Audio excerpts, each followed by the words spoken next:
Hello friends, ഇന്ന് സുധാമേനോൻ ഒരു പുതിയ വീഡിയോ ആയിട്ട് വന്നിരിക്കുകയാണ്. ഇത് പൊട്ടുക്കടല പൊടിച്ചതാണ് കൊണ്ട് ഒരു ബർഫി. വളരെ ടേസ്റ്റാട്ടോ. ഇത് നിങ്ങൾ ഉണ്ടാക്കി നോക്കണം, പെട്ടെന്ന് ഉണ്ടാക്കാൻ പറ്റും. അപ്പോൾ അതിന് വേണ്ടിയിട്ട് ഞാൻ ആദ്യം ഒരു പാൻ വെച്ചിട്ട് ഒരു സ്പൂൺ നെയ്യ് ഒഴിച്ചിട്ട് അതിലേക്ക് കുറച്ച് അണ്ടിപ്പരിപ്പ് ഇടുകയാണ്. ആദ്യം കുറച്ച് അണ്ടിപ്പരിപ്പ് ഇട്ടിട്ട് വറുക്കുക. എന്നിട്ടത് മാറ്റിയിട്ട് ഞാനൊരു മിക്സിയിൽ കുറച്ച് പൊട്ടുകടല പൊടിക്കുന്നുണ്ട്. അതിലേക്ക് 2 ഏലക്കായ ചേർത്തിട്ടാണ് പൊടിക്കണത്. ഇനി അത് പൊടിച്ചവിടെ മാറ്റി വെച്ചിട്ട് ഞാൻ വേറൊരു പാനിൽ 1 ഗ്ലാസ് പഞ്ചസാര, 1 കപ്പ് പൊട്ടുകടല പൊടിക്ക് 1 കപ്പ് പഞ്ചസാര, നിങ്ങൾക്ക് കൂടുതൽ ചേർക്കാം. അതിലേക്ക് ഒരു 1/2 കപ്പ് വെള്ളം ഒഴിച്ചിട്ട് അതിനെ അലിയിക്കുകയാണ്. പഞ്ചസാര പാവാക്കരുത്. എന്നിട്ടിപ്പോൾ ആ നെയ്യ് ഒഴിച്ച പാനിൽ നിന്ന് അണ്ടിപ്പരിപ്പ് റിമൂവ് ചെയ്ത ശേഷം ഈ പൊട്ടുകടലപ്പൊടി അതിലേക്ക് ഇടുകയാണ്. എന്നിട്ടത് നന്നായി ഒന്ന് ചൂടാക്കുക, നന്നായി ഒന്ന് റോസ്റ്റ് ചെയ്യുക.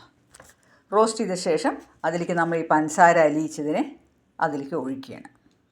അത് ഒഴിക്കുന്ന സമയത്ത് വളരെ സൂക്ഷിക്കണം, മെല്ലെ ഒഴിക്കുക. എന്നിട്ട് കുറച്ച് ചെറിയ തീയിൽ കട്ട കെട്ടിപ്പോയാൽ വളരെ ബുദ്ധിമുട്ടാവും. മെല്ലെ മെല്ലെ മെല്ലെ ഇളക്കിയിട്ട് അതിനെ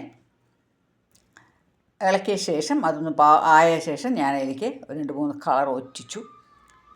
ഫുഡ് കളർ ആഡ് ചെയ്തു. This is option.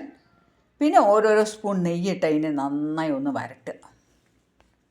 അതിൻ്റെ കൂടെ തന്നെ ഞാൻ അണ്ടിപ്പരിപ്പ് ഇട്ടു. അതിൻ്റെയൊക്കെ വീഡിയോ പോയി. ആ വറുത്ത വെച്ച അണ്ടിപ്പരിപ്പ് അതിലേക്ക് ഇട്ടു. എന്നിട്ട് ഇത് നന്നായിട്ട് ഓരോ സ്പൂണും നെയ്യ്, ഒരു 4 സ്പൂൺ നെയ്യ് ഇതിലേക്ക് വേണ്ടി ചിലവഴിച്ചു ഞാൻ. എന്നിട്ട് അതിനെ ഒരു പാനിൽ ഒഴിച്ചിട്ട് കട്ട് ചെയ്യണം. അതിൻ്റെ വീഡിയോ എൻ്റെ നിന്ന് പോയി, അത് കട്ടായിപ്പോയി. ഇതിപ്പോൾ ഇങ്ങനെ നന്നായി ഉരുണ്ട് വരും പാനിൽ നിന്ന്. അപ്പോൾ അതിൻ്റെ അർത്ഥം അതായി എന്നാണ്. അപ്പോൾ ബർഫി ഇപ്പം ഞാൻ കട്ട് ചെയ്തൊരു പ്ലേറ്റിലിട്ടിട്ട്, വളരെ ടേസ്റ്റിയാണ് ഇത്. എല്ലാവരും ഇത് ഉണ്ടാക്കി നോക്കുക. ഇതൊരു പ്രാവശ്യം ഉണ്ടാക്കിയാൽ നിങ്ങൾ എപ്പോഴും ഉണ്ടാക്കും കേട്ടോ. അപ്പോൾ see you in the next video with a wonderful recipe.